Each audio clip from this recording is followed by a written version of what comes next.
믿음으로 결단하라, 이런 제목으로 함께 말씀을 나누겠습니다. 요즘 백신이 나와서 주사를 맞기 시작하면서 한편으로는 마음이 조금 놓이기도 하지만, 그 주사를 맞고 우리 몸에 항체를 만드는 과정에서 있는 그 반응들을 두려워해서 주사를 조금 있다가 맞겠다, 그렇게 말씀하시는 분들도 있습니다. 그런가 하면 서부의 어느 지역에서는 맞기로 약속한 사람들이 오지 않으면 그날 백신을 다 소비하지 못하면 버려야 되는데, 그거 버리지 말고 우리에게 놓아주십시오. 그래서 아침부터 와서 기다리는 사람도 있다는 이야기 들었습니다. 백신 주사 하나 맞는 일에도 이렇게 여러 생각을 하고 또 마음 먹고 결단해야 되는 일인 것을 볼 수 있습니다. 인생은 결단으로 이어집니다. 아무리 사소한 결단이라도 당사자에게는 쉽지 않은 일입니다. 그 결단에 따르는 책임이 있기 때문에 그렇습니다. 우리가 초등학교 입학하면 엄마 손잡고 학교 가지만 곧 그 손을 놓아야 하는 것 결단합니다. 쉽지 않은 일이지요.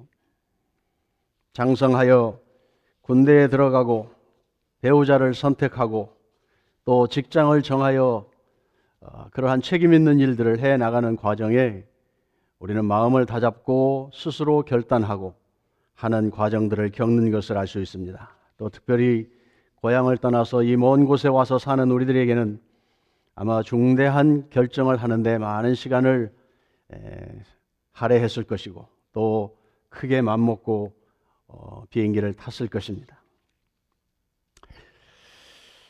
앞으로도 우리는 결단하는 일들이 순간순간 생겨날 터인데 두려워하지 않습니다. 왜냐하면 여기까지 인도하신 하나님이 우리 편에 계시다 하는 믿음이 있기 때문에 그렇습니다. 우리 지난 날들을 살펴보면 우리가 어떻게 살아왔는지, 그 일의 결과가 어떻게 될지 몰랐지만 그러나 믿음으로 발걸음을 내디뎠는데 하나님께서 신실하게 우리를 인도하셨고 형통한 길로 인도해 주셨다. 우리는 그렇게 믿습니다. 믿음은 우리가 바라는 것들을 보는 확신입니다. 히브리서 11장 초두에 보면 믿음은 바라는 것들의 실상이다, 보지 못하는 것들의 증거다, 그렇게 말하고 있습니다. 보이지 않는 그것들을 앞당겨 보는 것입니다. 이것은 우리의 지혜나 배움으로 되어지는 것이 아니라 성령께서 우리에게 도전하시고 깨닫게 하시고 은혜를 주셔서 알게 된 것입니다. 우리는 세상이 하나님의 말씀으로 지어졌다는 것을 믿습니다. 과학자들의 증명으로 확신하는 것이 아니라 하나님이 계신 것을 믿는 믿음으로 우리는 그것을 고백합니다. 믿음이 아니고는 하나님을 기쁘게 할 수 없다, 우리의 생각도 바로 세울 수 없다 하는 것을 압니다. 하나님은 믿음으로 사는 사람들의 그 삶에 개입하셔서 합력하여 선을 이루어 주시는 좋은 아버지이심을 믿습니다. 믿음으로 사는 성도들에게 하나님은 상을 주시는 분이시다, 우리가 그렇게 믿습니다. 히브리서 기자는 많은 분량을 할애하여 믿음으로 산 우리의 앞서간 선배들의 삶을 기록해 주고 있습니다. 간단히 살펴보자면 노아는 하나님의 명령을 듣고 믿음으로 방주를 마련했다. 그래서 그 결과로 믿음을 따라 얻는 의를 물려받는 상속자가 되었다, 그렇게 노아에 대해 설명하고 있습니다. 아브라함은 고향을 떠나서 하나님이 지시하는 땅으로 가라는 명령을 듣고 그 갈 곳이 어디인지 분명치 않았지만 믿음으로 발을 내디뎠습니다. 그의 아내 사라도 수태할 수 없는 몸이었지만 하나님께서 아들을 주시겠다는 말씀을 듣고 그 약속을 믿었더니 자식을 낳게 되었고 민족을 형성하는 그 문을 열게 되었습니다. 그들의 약속은 당대에 이루어지지 않는 것들이 많았습니다. 그들이 죽은 한참 이후에 그 약속이 실현되었지만 그들은 하나님께 대한 믿음을 변개치 않았고 죽는 순간까지 그 약속을 붙들고 본향을 사모하는 나그네로 삶을 살았습니다. 하나님께서는 친히 그들의 하나님이 되셨고 그들을 위하여 하늘의 거처를 마련해 주었습니다. 믿음으로 사는 사람들, 그 선조들을 하나님이 그렇게 섭리 가운데 사용하셨다. 이것이 히브리서가 증언하고 있는 것입니다. 오늘 우리는 모세에 대한 이야기를 함께 선택하여 23절부터 26절의 말씀을 읽었습니다. 우리가 아는 것처럼 모세는 히브리 민족을 말살하려는 바로의 정책이 시행되던 때에 태어났습니다. 바로는 산파들에게 태어나는 남자아이를 죽이라고 명령했지만 하나님을 두려워하는 산파들은 그렇게 하지 못했습니다. 바로는 다시 백성들에게 남자아이가 태어나면 나일강에 던지라고 명령했습니다. 그러나 모세의 부모는 그 아이가 아름다웠기에 석 달 동안이나 숨겨 길렀다. 왕의 명령을 무서워하지 않았다. 그렇게 성경은 말하고 있습니다. 하나님은 모세를 통하여 이스라엘을 구원하기로 뜻을 정하고 그 섭리 가운데서 이 역사를 진행하고 모세의 삶을 운영하셨습니다. 가장 핍박이 심할 때 모세가 태어나게 했습니다. 그리고 나일강에 던져지게 했습니다. 공주의 마음에 불쌍히 여기는 마음을 주셨고 그 모세를 물에서 건져내어 왕자의 신분을 갖고 왕궁에 살게 인도하셨습니다. 유모가 된 어머니에게로부터 여호와 하나님에 대한 신앙을 물려받게 했습니다. 모세는 동족을 죽이는 실수를 하고 광야로 피신하여 젊음의 시절을 보내지만 하나님은 이 기간을 기다리셨다. 모세의 교만과 패기가 꺾이는 그때에 불러 하나님의 일을 시키게 됩니다. 모세의 힘이 아닌 하나님이 주시는 힘으로 일하게 했던 것입니다. 이것이 하나님의 섭리입니다. 우리가 다 이해하지 못하고 소용할 수 없는 부분들이 있음에도 불구하고 하나님은 주권적으로 역사하셔서 한 사람의 인생을 하나님의 뜻 가운데 이끌어 가셨다는 것입니다. 물론 이것은 개인의 일이기도 하지만 하나님께서 이루시는 공동체의 그 역사를 스스로 주장하시는 하나님이시라는 것을 우리에게 말씀해 주고 있습니다.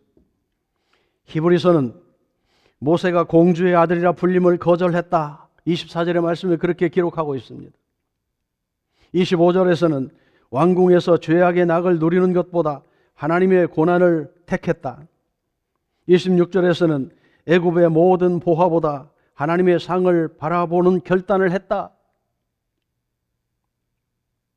40년의 왕궁 교육을 받아 언어도 일에도 능하게 된 일할 수 있는 일꾼이었지만 모세는 동족의 싸움에 끼어들어 애굽 사람 하나를 죽이는 일 때문에 그 모든 일을 내려놓아야 했습니다.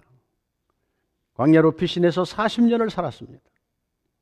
젊음을 다 허비한 것처럼 보이는 이 일이지만 히브리서는 그것이 하나님의 인도하심이었다고 해석하고 있는 것입니다. 애굽에서의 안락함을 포기하고 하나님의 백성과 함께 고난받기를 결단한 일이 되었다. 여러분, 이 말씀을 어떻게 이해하십니까?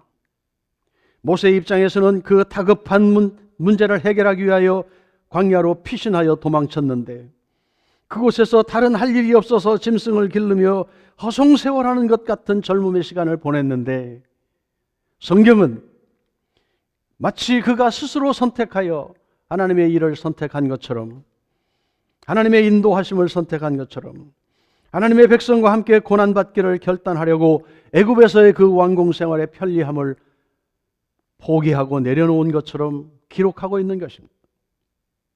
성경은 어느 한 사람의 인생이나 하나님의 구원의 역사를 기록할 때 그 모든 주변 환경들에 대하여 일일이 말하고 있지 않습니다.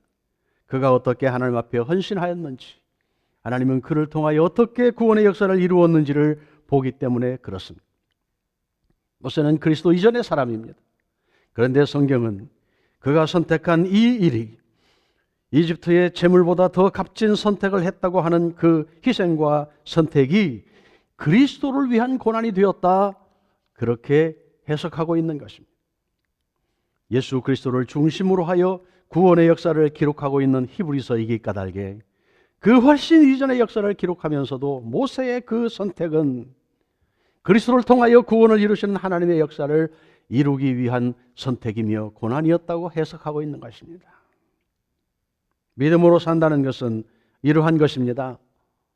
우리는 할 수 없어서 이 미래 길을 선택하여 이곳에 왔고 더 큰 꿈을 위하여 이곳을 선택하여 정착하느라고 고생하였는데 이것이 하나님의 역사를 이루기 위한 하나님의 선택이며 인도하심이며 섭리 가운데서 오늘 우리가 이곳에 있다고 바라보는 그것이 믿음의 자세입니다.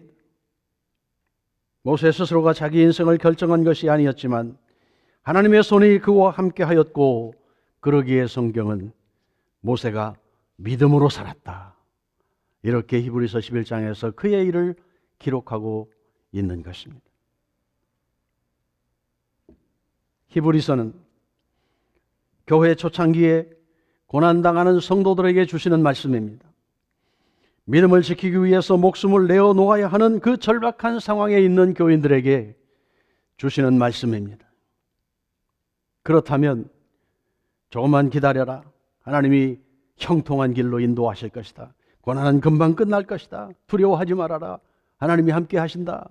이렇게 말하는 것이 당연할 터인데 히브리서에서 주시는 말씀은 그렇지 않습니다.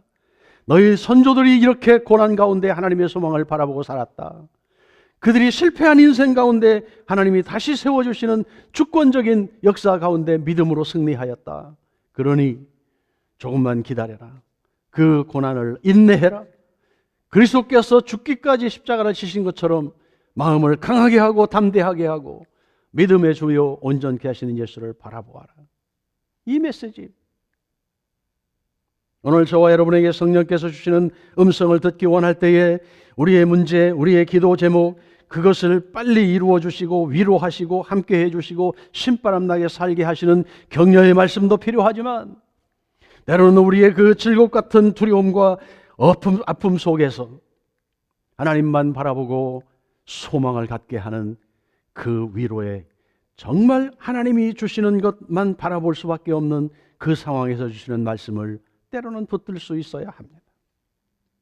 히브리서 12장 1절 2절 이러므로 우리에게 구름같이 둘러싼 허다한 증인들이 있으니 모든 무거운 것과 얽매이기 쉬운 죄를 벗어버리고 인내로서 우리 앞에 당한 경주를 하며 믿음의 주요 또 온전하게 하시는 이인 예수를 바라보자. 그는 그 앞에 있는 기쁨을 위하여 십자가를 참으사 부끄러움을 개의치 아니하시더니 하나님 보좌 우편에 앉으셨느니라. 우리가 믿는 주님은 예수 그리스도 그분은 죽음을 피하지 않았습니다. 하나님의 뜻을 붙들기 위하여 그 구원의 일을 이루기 위하여 몸소 채찍당하시고 찢김당하시고 아픈 그 길을 스스로 내디뎌 걸어가셨습니다. 이것이 믿음의 자세입니다.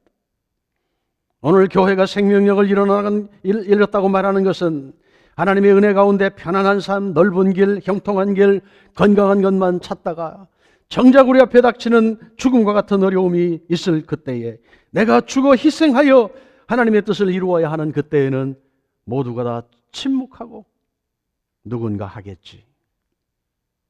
그렇게 회피하는 힘없는 신앙생활을 하고 있기 때문이라고 말하는 것입니다.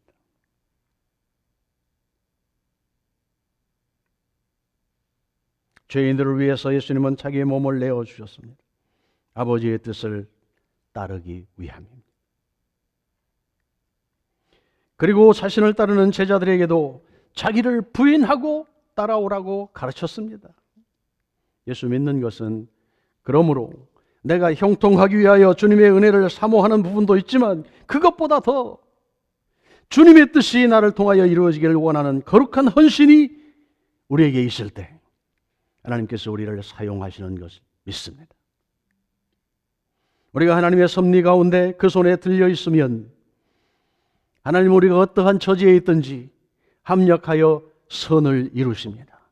이 선은 내가 바라는 기도의 응답일 수도 있지만 그것과는 정반대의 하나님의 뜻이 이루어지게 하기 위하여 우리를 고난 가운데 집어넣는 때로는 힘든 과정이 될 수도 있는 것입니다. 우리는 믿음을 이렇게 문을 열어놓아야 합니다. 항상 어린아이와 같이 격려하고 단 것만 찾는 것이 아니라 장성한 믿음의 분량에 아버지가 원하시면 내가 죽어서라도 그 뜻을 이루겠습니다. 오늘 찬양의 가사가 그렇습니다. 이러한 결단들이 우리에게 있어야 하나님이 우리를 사용하실 수 있다는 것입니다. 그러나 분명한 것은 우리가 연약할 때 주님의 강함을 우리에게 옷 입혀 주신다는 사실입니다. 우리의 스스로의 힘이 아닌 주님이 주시는 힘으로 일하게 하기 위해서입니다. 여러분, 모세를 보십시오. 출애굽기를 읽어보면 모세는 참 연약했습니다. 하나님이 부를 때에도 용감하게 나서지 못했습니다. 그 일을 맡겨주실 때도 못한다고 몇 번씩 말했습니다. 자신 없습니다. 나는 입술이 연약한 자입니다. 말할 줄 모릅니다.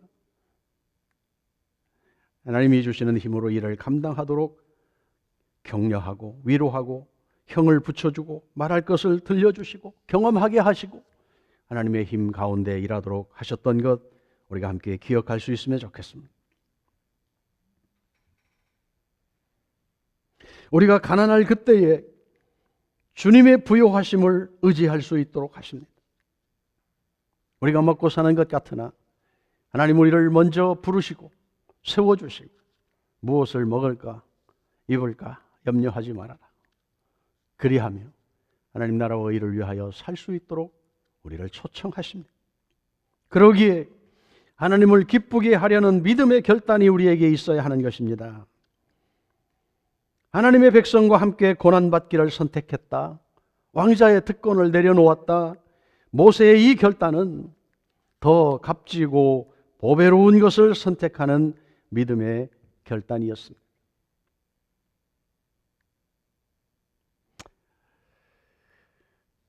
우리가 바울을 잘 압니다. 그리스도를 위하여 자기의 배움과 유대인 출신의 모든 특권들을 내려놓고 버리고 복음을 위해서 평생을 살았던 그의 결단을 압니다. 구약을 읽으며 우리는 다니엘과 그의 친구들이 어떻게 하나님 앞에 결단했는지 압니다. 우상에게 바친 고기를 먹지 않겠다고 결단합니다. 다른 신에게 기도하면 사자굴에 던진다는 것을 알면서도 하나님께 기도하는 일을 쉬지 않았습니다. 하나님과 약속을 지키기 위한 결단입니다. 그들은 사자굴에 던져지고 불못에 던져졌습니다.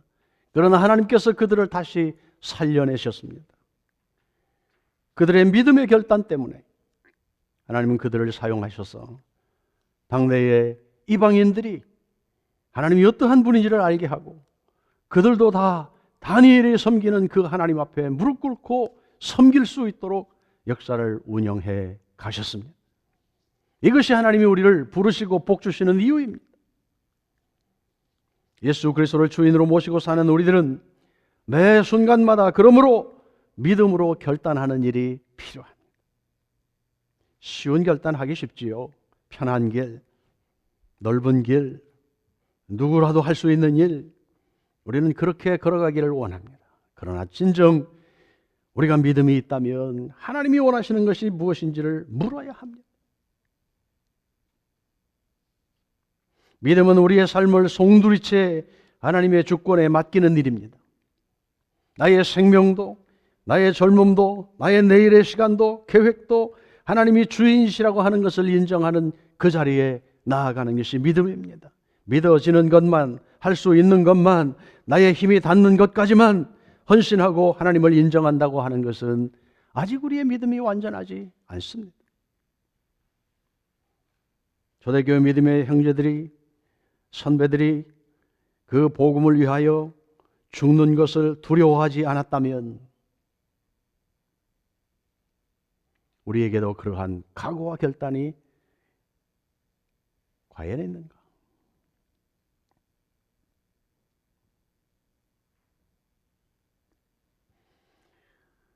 젊은 날에만, 믿음이 좋을 때만 그렇게 헌신하는 것이 아니라 우리는 평생 한결같은 믿음으로 하나님의 눈을 의식하고 살아야 합니다. 이게 하나님을 인정하는 것입니다. 하나님이 크신 분이라는 것을 내가 수용하는 것입니다. 그 믿음이 필요합니다.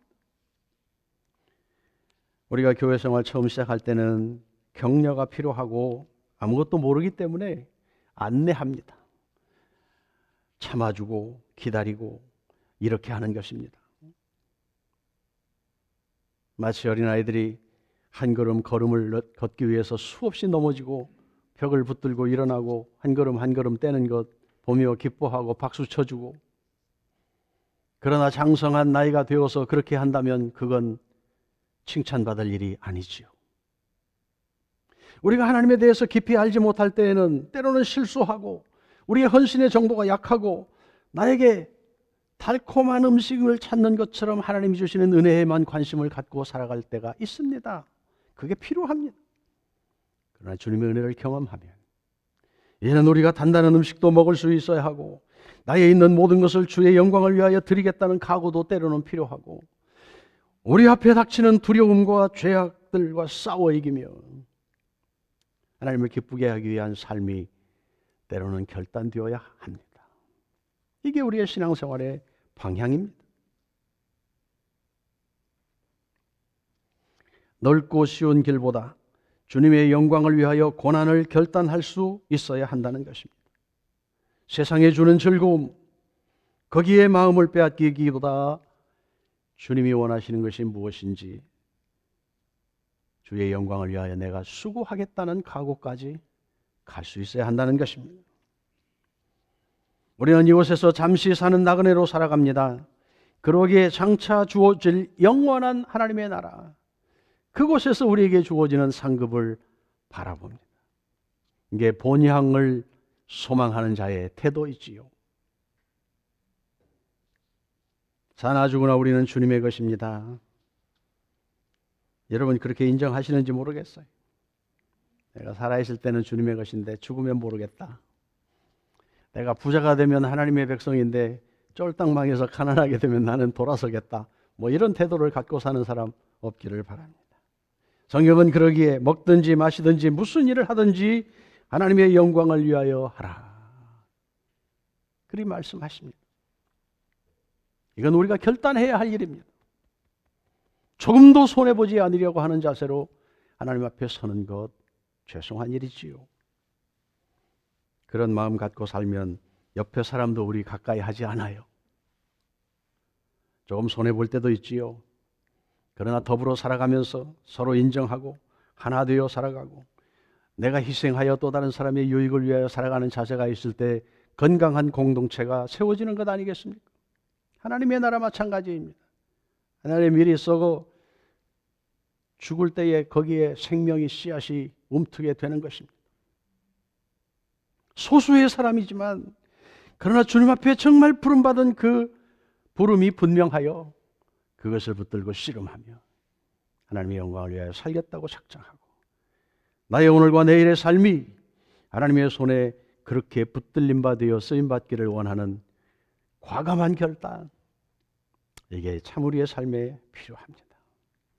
사업을 진행하면서 가정을 꾸려나가면서 결혼을 준비하면서 내일의 삶을 준비하는 젊은이들이 삶을 살아가면서 세상이 주는 가치, 나의 편리함, 나의 행복 함께 생각하지만 그것보다 우선하여 하나님 이렇게 하는 것이 좋겠습니까? 하나님께 유익이 되겠습니까?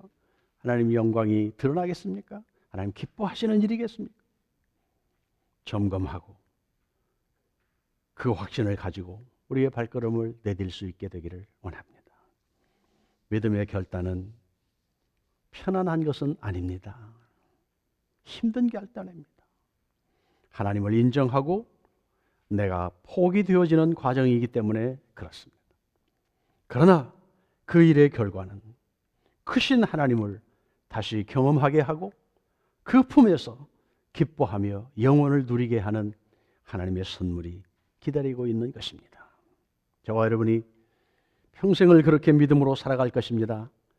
그러나 우리의 마음속에 주님을 향한 각오와 헌신의 자세가 단단한 음식도 먹겠다, 이제 이 정도면 장성한 분량에 이르렀다, 이러한 스스로를 평가하는 마음으로 큰 걸음을 주님 앞에서 각오하고 과감히 내려놓을 것을 내려놓고 포기할 것을 포기하고 더 가치 있는 것을 위하여 선택할 수 있는 그러한 승리가 날마다 계속될 수 있기를 원합니다.